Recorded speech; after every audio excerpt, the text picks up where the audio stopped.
Hardly a week goes by without some news reports of a terrorist activity or a terrorist event. As a matter of fact, sometimes not even a day goes by without a story of some terrorist event in the Western world. Terrorism frames a lot of our news.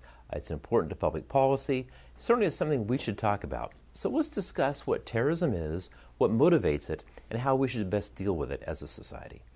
The first thing I want to point out is that terrorism is not necessarily a new phenomenon. As a matter of fact, we might be inclined to think terrorism is new in the last 20, 30, or 40 years. But terrorism goes back to the dawn of time. As a matter of fact, in the early days of America, there were foreign governments who created terrorist acts and sent terrorists to America. As a matter of fact, President John Adams had to deal with a lot of terrorist attacks on America. So these are not a new phenomena, but we need to know how to learn from the past and to learn how to deal with terrorism. I want to talk about the difference between terrorism and crime. You know, they're very similar. A crime does bodily injury or damages property. Terrorism does bodily injury or hurts property. So what is the difference? Well, generally the difference is one of motivation.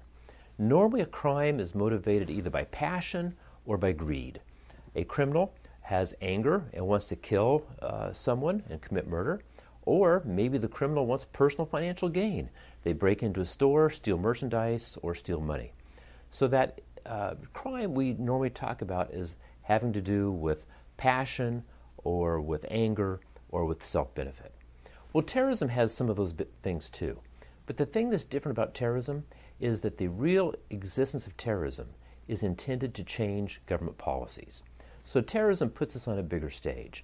The goal of the terrorist is not necessarily personal benefit, although certainly terrorists have to finance their operations and find revenue.